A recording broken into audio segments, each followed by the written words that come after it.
record on the computer.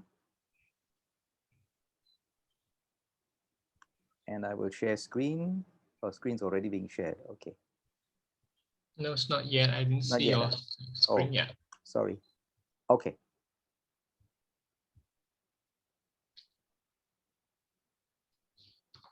Good morning and welcome to today's webinar, the title of which is What to Do When You Don't Know What to Do.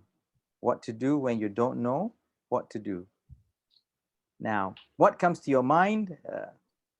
Please type your answer in the chat box. What comes to your mind immediately when you hear this?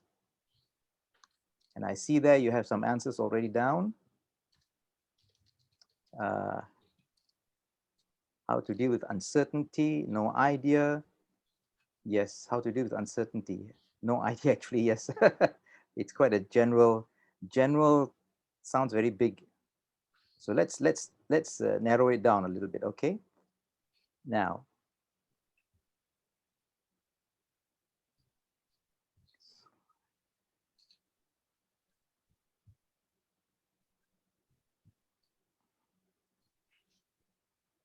okay, a little bit about myself before that. My name is Mervyn Schenker, and I've been self-employed now for 13 years in the training industry, focused on helping people prepare themselves by learning from the mistakes of others. Some of the previous experience have served for 13 years in the management level, at the floor level of the raw material store and warehouse in the steel manufacturing division of a local conglomerate in the Klang Valley. So there, I've been exposed to a lot of industrial accidents and such. All right. What to do when you don't know what to do. Now, when you don't know what to do, naturally, for all of us, our stress level increases. And when stress level increases, well, as we all know that when we are emotionally charged, emotionally challenged, when our emotions go up, then our mental agility and mental faculties actually go down. We don't even make the normal decisions that we do. We don't even know how to make them when our emotions go up, when we get angry, when we get upset, when we get shocked, and we're in a panic state, we suddenly don't have our rational mind anymore. And oops, that's what happens, huh? What happened? You shoot all that was a icebreaker. There was a shock situation in this audio shock situation. Now, please unmute yourself in 30 seconds. Describe your terrifying situation. If you have a very terrifying situation where you did not know what to do. Anyone? Sharul?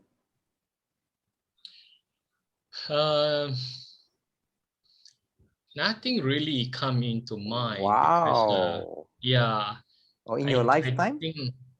What's the first thing that if someone would ask you that, what was your most terrifying situation? What would immediately spring to mind? Not that you haven't already got that under control, but the first thing that comes to mind when someone asks you, tell me about your most terrifying situation. What would it be? If I can tell me, if I can say that, not terrifying but embarrassing. Oh, okay.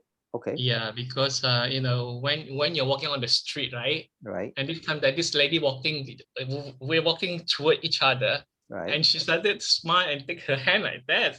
So I thought she somehow say hello to me. Okay. Then I respond to her. I say hi. Then she walks straight by me. I say, oh shit! I say, oh, what an embarrassing moment. Oh, people yes. walking and other people looking at me. So I just look down on her face and just continue walking. Oh dear, yes. I think, yeah, I too have been caught in that situation myself.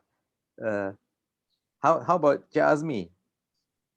I don't really How did you? have a Wow. specific situation, lah, in terms of what to do where you don't know what to do. But But has there been? Okay. during my working time, sometimes if I can recall, Yes. um, uh, or maybe I can give you a situation when there's one time I conduct team building, Uh-huh. team building, and Okay. this particular team building conducted somewhere in Taman Negara in Pahang. Okay.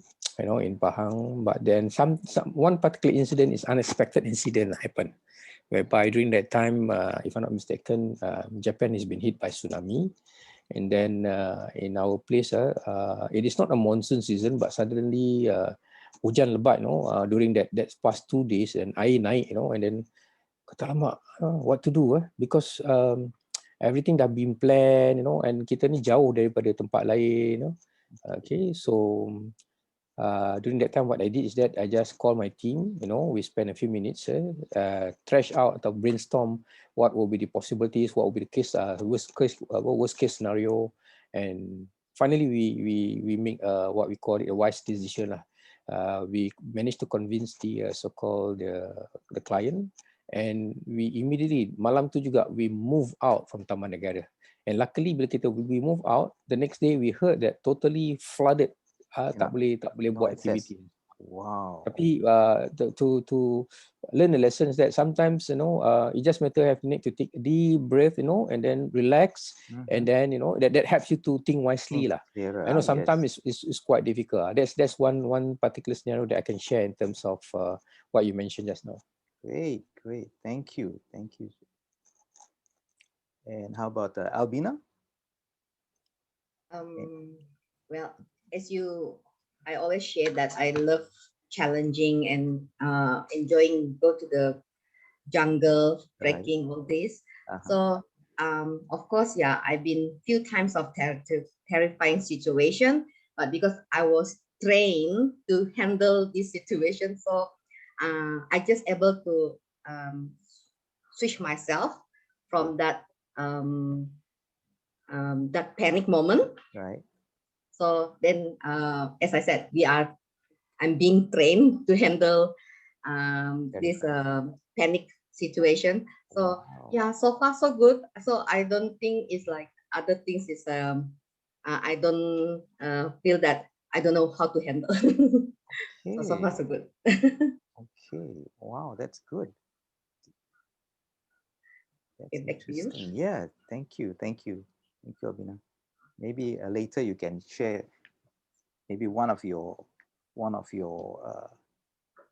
techniques or one of your tips one of your methods that you use to handle that. Oh sure. Yeah, that'd be Okay. great. It's great learning. Okay, moving on. Now, so was this the feeling with this picture? Does it feel like what you felt when you didn't know what to do and you looking for solutions and you're like nothing, there's no direction, no at the height of the moment, at the height of the emotional moment, and you were so terrified and as for Sharul, when you were embarrassed and didn't know what to do, so we just did what we try to not publicize it, not to make it more public. Then it will add more stress to our situation, which is already stressful. Now, from this, can you see any direction out? Is there a way out from this diagram, this drawing here? Doesn't look like it, huh? They stay back. I am broke. Don't stop. I think most people have all this at the At the beginning, beginning, but then Yes. slowly, they find then Yes. you have your mind straight away clear. Huh? Yeah. prioritize what to do, which to do. Yep. Yep. Great. Okay. And so, does it help to already have? What do you think? Does it help to already have some small wins, some small victories, or some small awareness about the next step. Yeah. Probably, Yes. yeah? Yes. Probably. Okay, good. Right, next. Now, what to do when you don't know what to do again? This is, we're going to do a 5-minute video clip, going to show a 5-minute video clip. Now, I need you to just pay attention to these 3 things. How did they respond? Did they know the procedure? Number 2, was their goal? Everybody makes it out together. And the third one, were they prepared with a well-rehearsed game plan? So look for these 3. If so, yes or no, yes or no only. All right. Okay. All right. I'll go to the video.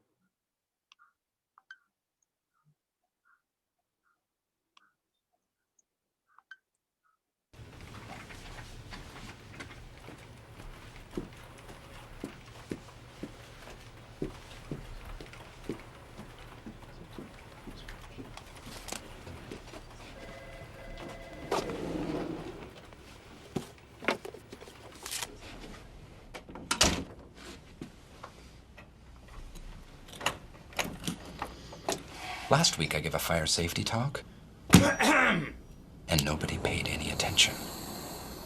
It's my own fault for using PowerPoint. PowerPoint is boring. People learn in lots of different ways, but experience is the best teacher.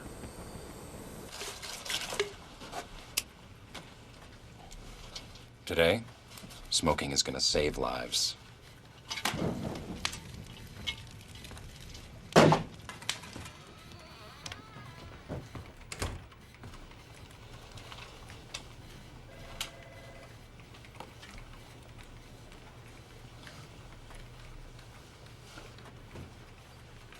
Does anyone smell anything smoky?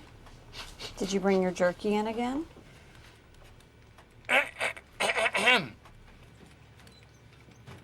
Oh my God! Oh my God!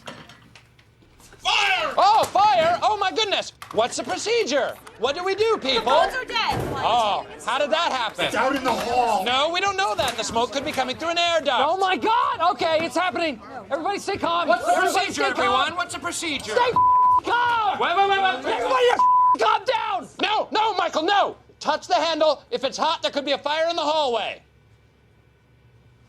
What does warm mean? Oh my gosh, try the other door. Not a viable option. What next? Don't run! Open the other door. Oh, here's a door. Check that one out. How's the handle? It's warm. Okay, go to the back Well, door. another option. Another option. Jeez. Okay, settle down, everyone. No Oh, I bunching. forgot my purse. Leave it, woman. Get out of the way. Go, go, No, go! things can be replaced, Phyllis. People, human lives, however, can... Ah, my hand! That's hot! This was hot too. Okay, we're trapped. Everyone for himself. Okay. Let's go. Let's go. Get out of my way. Okay. Call, please. Have you ever seen a burn victim? Okay. Procedure. Exit options. Where do we go, folks? Use a what to cover the mouth? A what? A rag. A damp rag, perhaps. Let's remember those procedures. What are the options? Okay. That's the wrong way. We've already tried that. Remember your exit points. Exit points, people. What's next? Oscar! Huh? Stay alive. I'm getting help. Pull me up. You're too heavy. I only weigh 82 pounds. Save Bandit. How about 911? Anyone? 911.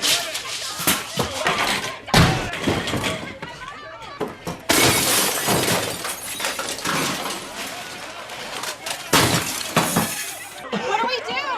Use this surge of fear and adrenaline to sharpen your decision making. Okay, I am not dying here. Come on. What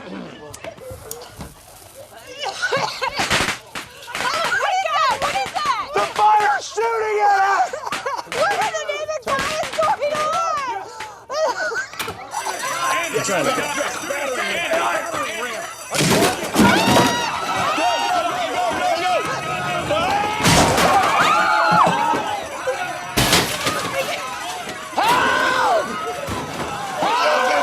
Oh my God!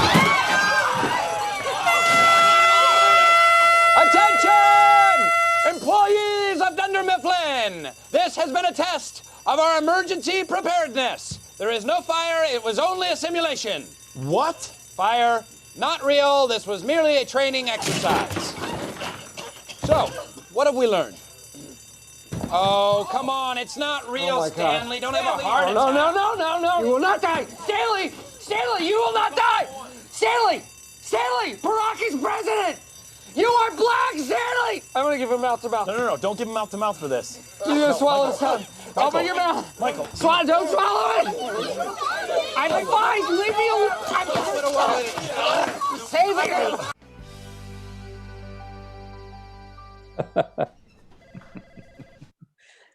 Okay. All right. So back to the three questions just now. So did they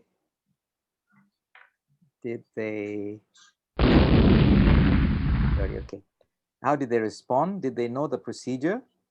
No. No. Everyone I feel think the they same know, way? but it's just that because of their panic, so Hmm. it's just that then it's everything save Yeah. yourself. Yeah. So Right. all whatever procedure that I have learned is totally go to Out. the drain.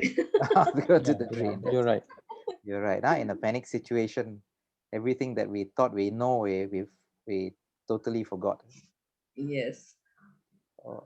And was their goal everybody makes it out together? Did you hear anyone say or anyone say other thing? Was there?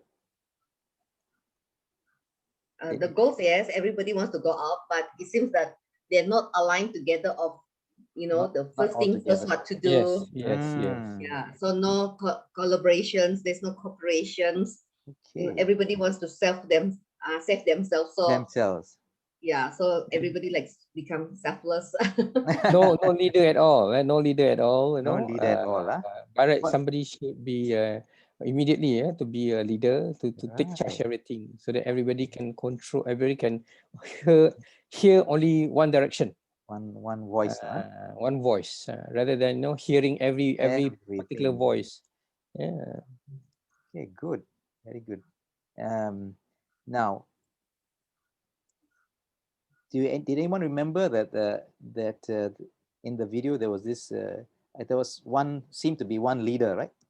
One In the beginning boss, stage, yes. in the beginning stage who came out of the office and Yeah. and he seemed to be the one who's in charge. Now he made a statement that every man for himself. It was in part of the movie, just now part of the video. So you can see that even the boss, if they are not well prepared, they will do what is natural, not what is rehearsed. Third one, were they prepared with a well-rehearsed game plan? And I suppose the answer to that is fairly obvious. They were not. Okay, so that's three no's. Now this is I'll just show you the part where no, the next one. Okay, that was what happens when you don't know what to do. Now that's when life happens.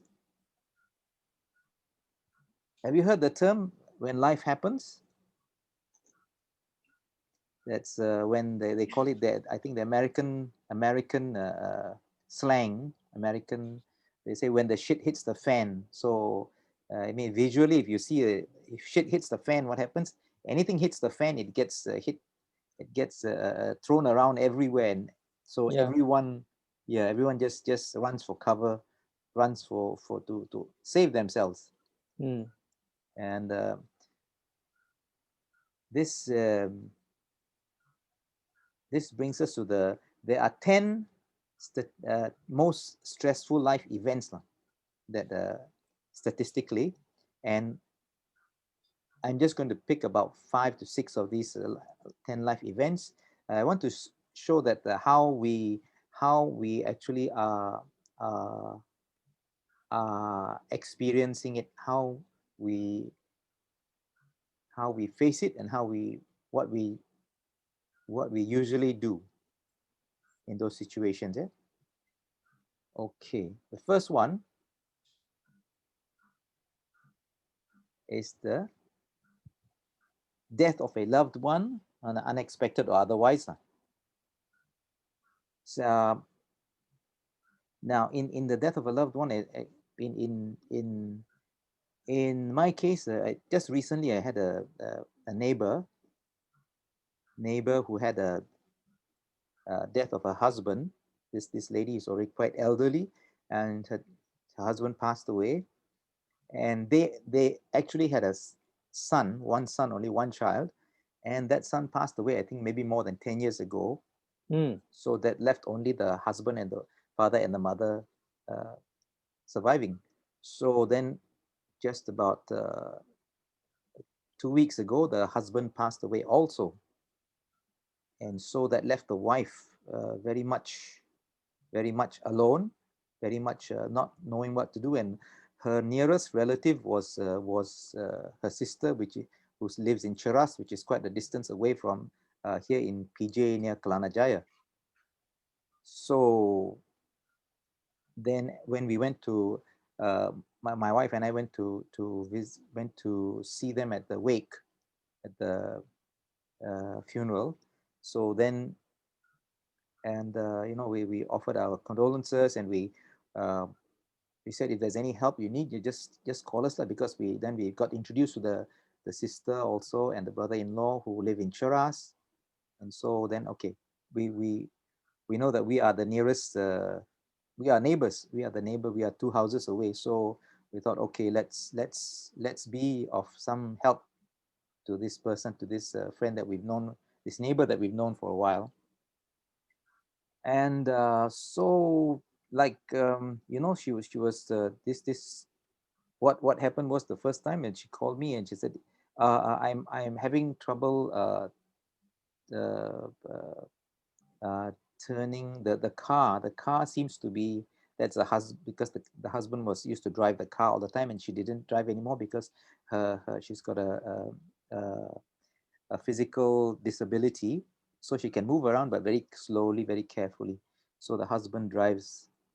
So she tried to lock the car with a remote, and the remote just when she locked it, and then it kept sounding, it kept going off. So she didn't know what to do, and this was at night. And so about 8 or 9, and then she called me, and so I said, okay, I'll come over. And then when I went over there, uh, I looked at the car and I said, yeah, let's try the remote. And then she said, maybe, because she said when she tried to do it earlier, there was someone who passed by and said that the battery was probably weak, so that that's why the central locking and the remote system wasn't working. So then I went and looked at I said, okay, well, give me the keys, I'll try. So I tried to start the car. The car started quite well. And then I closed the car door, turned off the engine, closed the car door, and then noticed that there was, in the dashboard, there was a red light. So the red light was that one of the doors was not fully shut, though it seemed that it was on the passenger side. So it wasn't clear, it wasn't obvious to this lady. And so then she so it became a quite a terrifying thing. She didn't know how to lock it, and so then we locked it, and that was that. And then we tested, and no more problem after that. So that was one incident. So, and then the next one, the next night or so after that, then she said, oh, I know, I can't turn off the hall lights. Oh, and also I can't turn on the TV. So then, it's like, I go over there, and because I know she's alone, she needs to watch the TV. And then, so I find out that even to turn on, because it's the switch and the gang is behind the TV, so it's a bit difficult for her to reach that on off switch. So, and even when she thought she had switched it on, but it wasn't she had switched it off actually. So that's why it wasn't working. So then, so it's and then so I wrote down the steps for her, what to check, what are things to look for, and in a notebook. And she said, oh, I feel so thankful. So you see, these are that for her, I know we all know that each one of us also is aware of our own mortality, that we are not going to be alive forever. But yet, I think we all think that it won't happen today, it won't happen tonight, that sort of thing. So we don't really prepare ourselves what to do yet. How about any of you? Anything in this for this to share about this in for yourselves? Well, Melvin, if you mention about grief, yes, this is totally the thing that the emotions and your mind are not aligned. So I think I've been in this situation.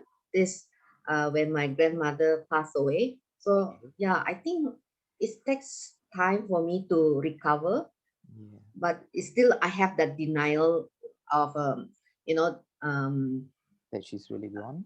Yeah, that she's no longer around. So I don't think this is that we really know what to do. When our loved dears, for the grief, the pass away. Yeah. How to get over that, huh?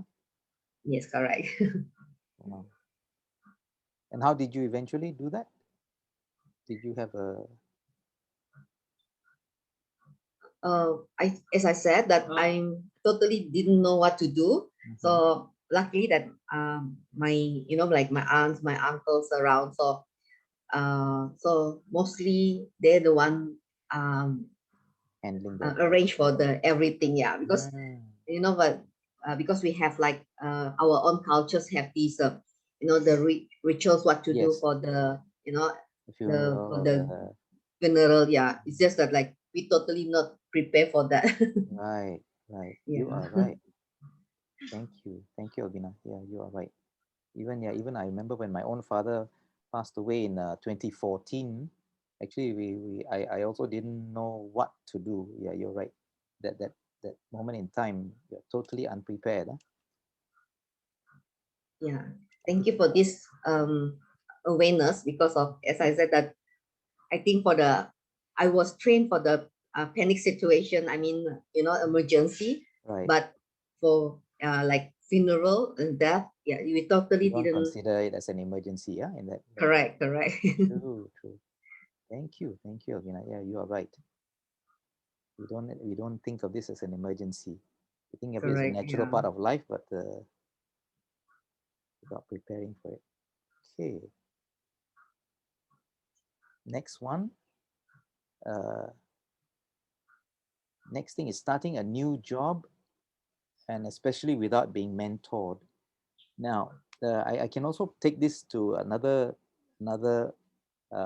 angle and say, not just starting a new job, but actually, if you're like in our situation now with the COVID-19, where everything online used to be as offline before could be done, and without even thinking, without even considering, or without even reflecting on it, it was naturally offline.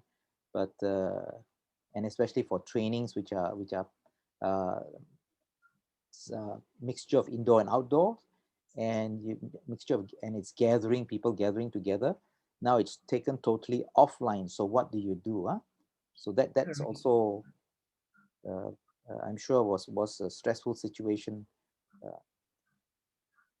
for not even for a lot of us trainers who are Yes, face to indeed. face. There's no SOP yet. There's no SOP yet. You are right. even the COVID-19 SOPs had to be developed on the run, on the go, right? By the government, by the health Yes. ministry.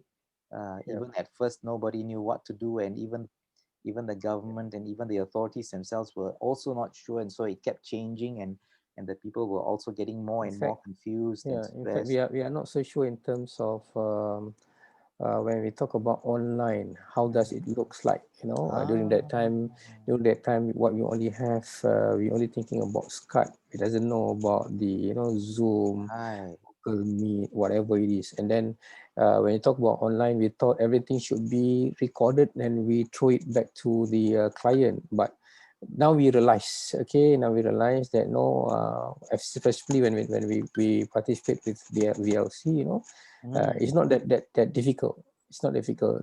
Cuma only during that time, since that we didn't know what to do. All right, we didn't know what to do, and then we start exploring every particular information, you know, that relates to how to conduct online training. Okay.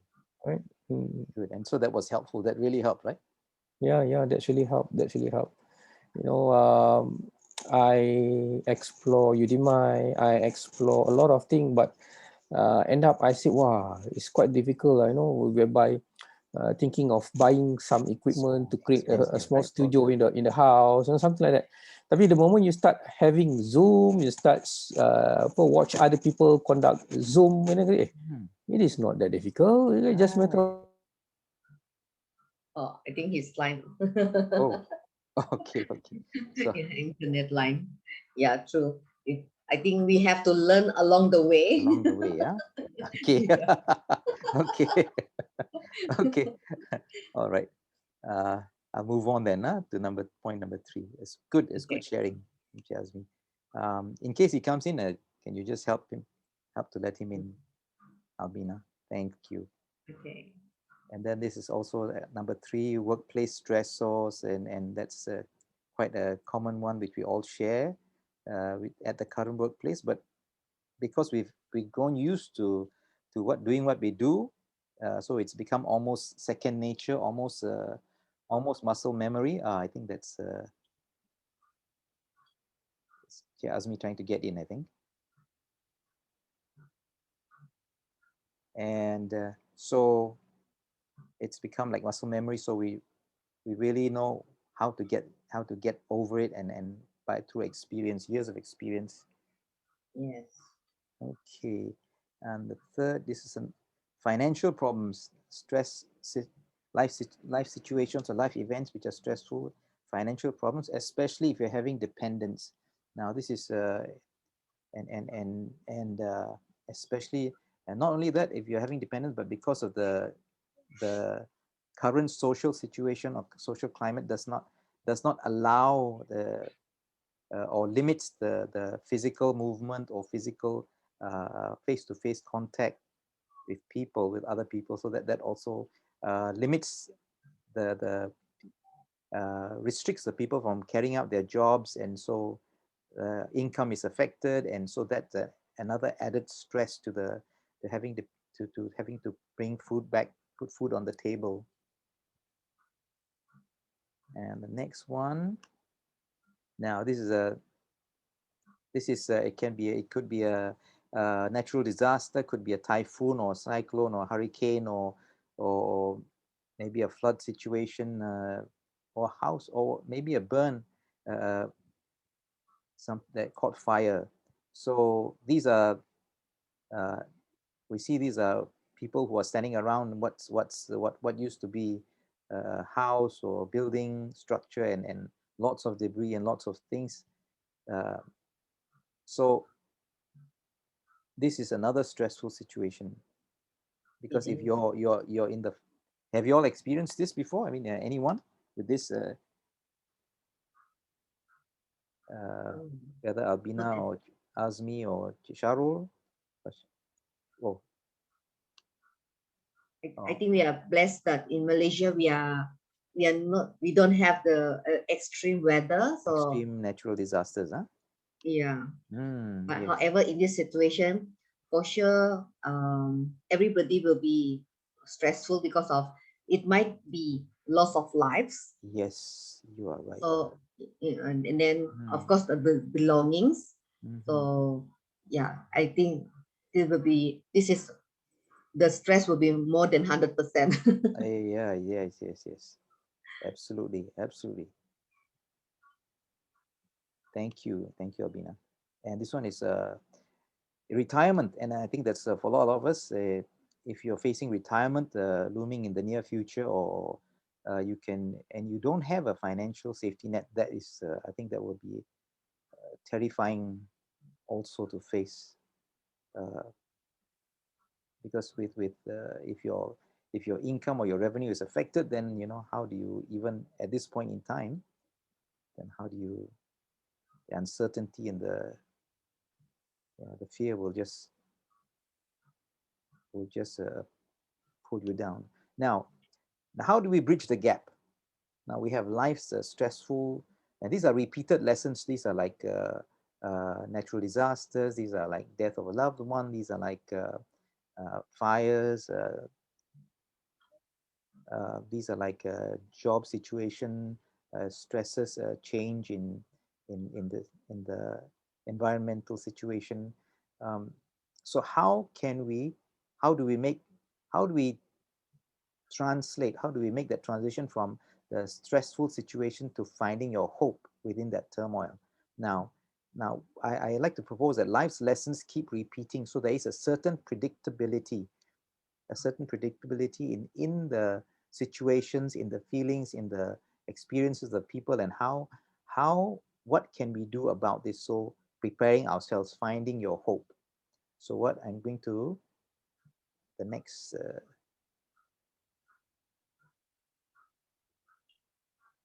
predictability and preparedness. Is it important enough to prepare ourselves for these predictable life events? Tell me yes or no. Albina? Yeah, I think with what you have said is good. With this awareness that you have talked about this, I think in our like in company that they have this SOP for exit plan. So I think we also have to do in our life now for the exit plan. For the family, for the team, and I for the exit plan. Okay, I get it now. Our exit plan, yes. Yeah. Prepare the others who are left behind. Yes, very good. Yeah, so that everyone is prepared. Not caught in, you totally don't know what to do. Who are dependent on you, then you are not just you are gone, so that's or we are gone, and it's not stressful for us anymore. But for the ones who are left behind, it's as we also were when as in your case, when your grandmother, the situation. Yeah, because we always watch like in TV, it's the European style, American style, it's so simple. But if we are Malaysians, so the Chinese, the Indians, the Malay, they have their own cultures and rituals of handling the funerals. So we can't do along with what the TV does. Yeah. The TV makes it look so easy. In a 1 hour or so, it's solved, it's managed, it's sorted out. Life. True. So yeah, that's what this is. I think we should follow doing the SOP, step by step. Okay, if this happens, so who to call, what to do. Yeah, I think this is very crucial things. Good. Yeah, actually, I've seen some on the fridges of some people where they put down emergency numbers in case of what happens, like gas, no gas supply, electricity is down, water is interrupted. Who do you call? What number do you call? And that sort of thing. Yeah. So that I thought that's a really good preparedness measure also for the ones who are affected. Correct. Even that our phones, our handphones, that it has to be the number. Last time they have to put that your contact the next person to you. So you have that ICE. Yes. So immediate contact emergency. Yeah. Okay. So then you put the name. So just in case, when you are not at home, when you are alone, so somebody found you. So then when they check on your phone, so because when you put that ICE, so automatically the person can contact, your immediate team. Yeah. Very good. Thank you, Alvina. Yeah. Thank you for sharing that, using device or technology to help us. Yes. Thank you. Very good. Okay, the next one. Okay, how could I ensure that my team or organization is prepared and ready to effectively manage these life events? And I think you've already answered that, Albina, by preparing them for when we are not around. So it means we have to do the SOP book. SOP book. Yes. not only SOP book, but I think I like to suggest also that we need to, yes, the SOP book is definitely a must. And I want to, because people learn I found that people learn by drip feeding. Drip feeding means little by little by little, small awareness, small awareness. So the more we tell, like I tried to tell my son this morning as we were going to take him to school, to say goodbye to my mom, his grandma. And so he says he just waves, but he's got the device in his hand, his phone in his hand that he plays with before he goes to school. And so he just waves and goes out the door. And so then as we're locking the gate, I thought to myself, okay, I know that maybe he can learn by example. So then I said, wait, hold on. Come, I forgot something in the house. So I open unlock the gate again, I go back in, and then I say bye to my mom, and I hug her. So, and then my son, without thinking twice, also hugs. So you see, he's learning by example, he's learning by awareness, and from visual, from watching. So they actually learn more by what they see us do rather than more than what they hear us say. And so I thought that was really quite an interesting thing to share. It is, yeah. So that means not only preparing the book, the SOP, but also it has to be maybe occasionally to be doing in practical. So everyone knows the sequence, because of we humans are built with a subconscious. So when we have recorded it back to our subconscious, so when there's events like this, so it's automatically what to do. Yes, very right, good, very good. So that's why the fire drills are important. That's why the emergency response plan is important. And yes. Yeah, thank you.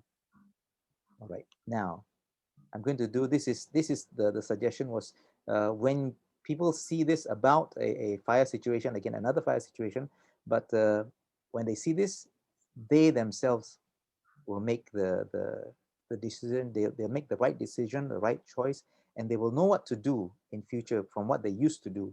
Okay, I'll run the video and let's have a look at it.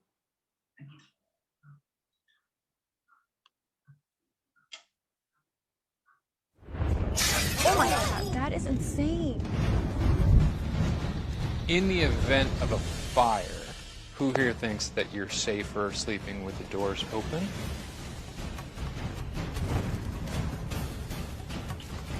I keep them open because I was a mom for so long. My kid's room is 2 doors down from mine. Always open. I'm not all that confident they would stop anything anyway.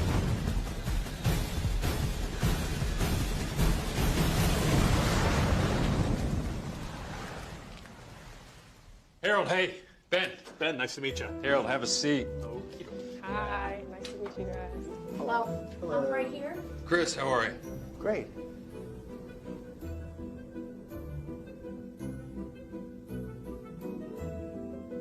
As you think about fire safety, what keeps you up at night? Yeah, I'm not too concerned. I probably don't think about a fire threat as much as I should, because I do forget to turn things off often. Have you ever been through one? A fire? No. We told you that you'd be coming here today for discussion, but what we didn't tell you is that there is also a demonstration that we want to show you. Sound good?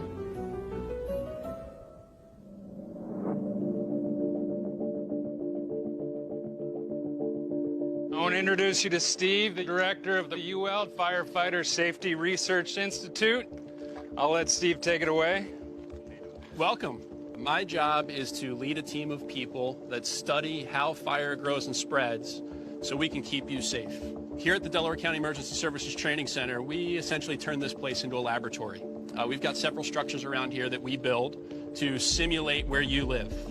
And one of those structures is right here behind me. What I want you to do is I want to take you inside here, and I want you to see how this looks like your home. And then once we get you outside, we're going to go ahead and recreate what would happen if there was a fire in this structure right here. Look pretty normal? Yeah, got some furnishings. You'll notice the difference down here as we walk down. This bedroom door will be closed, and the one at the end of the hall will be open. And what I want you to do is pay attention to the comparison of the two of those and think about you and your family trying to survive this fire.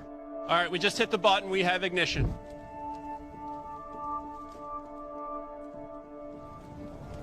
Oh boy, there she goes. Oh man, that is scary. It's scary, right? Bang. Look, we have smoke coming out over here already. Smoke's coming out.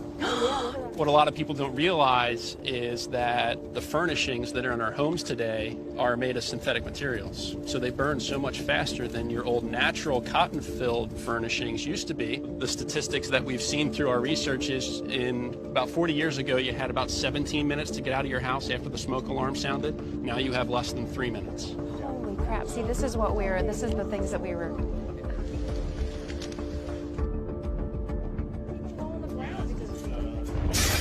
Oh my God. Whoa.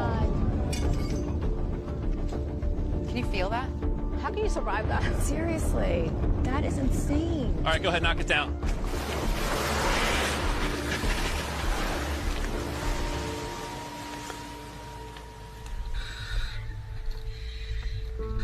All right, as you remember, closed door on the left, open door on the right.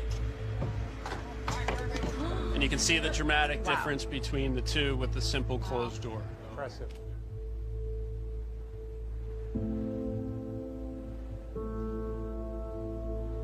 We want people to be as prepared as possible and understand the importance and how little time you have and what that simple barrier can provide to you and your family should you have a fire. I want you guys to throw some hard hats on and some safety glasses and at least poke your heads in the windows, or you can even walk in the hallway if you want. Give me a word or phrase to describe what you just saw. Anxiety. Frightening. Terrifying. I really didn't expect anything like this.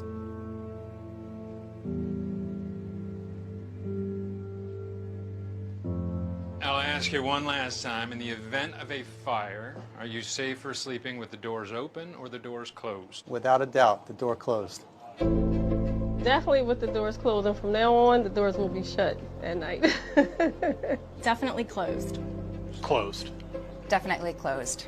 And I'm surprised by it. It's always great to be able to get the message out when we can take our research and get it out into the community to change behavior.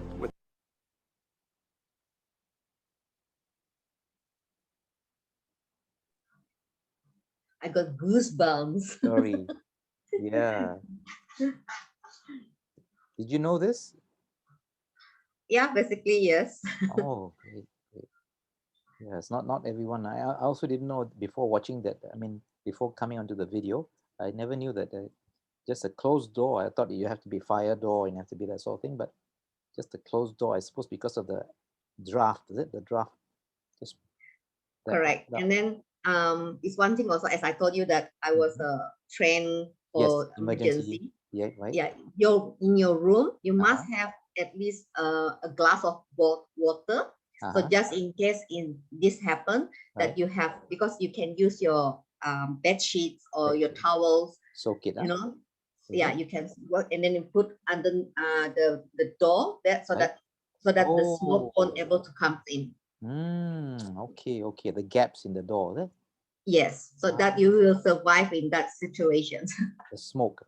Yeah, because smoke inhalation, otherwise.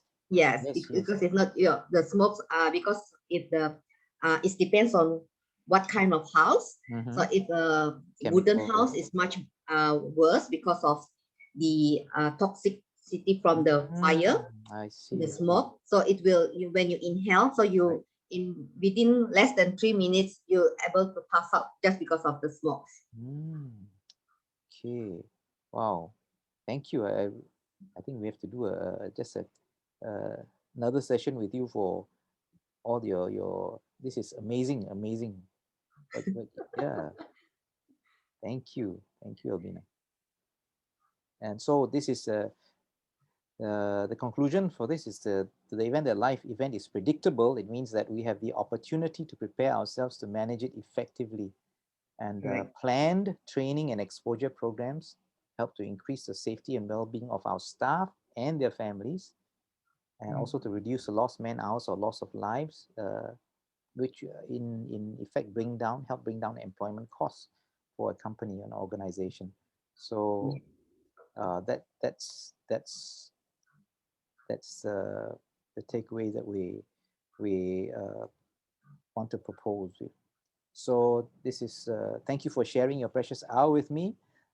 Again, I'm Mervyn Schenker, and this is my contact numbers and emails. And finally, to help your team or organization navigate their life's lessons with hope, type Y in the chat box for a free consultation session.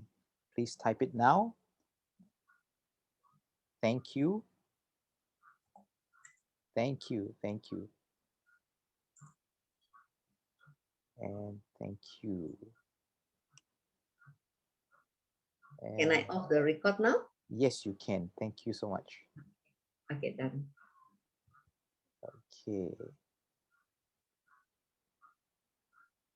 Stop share. And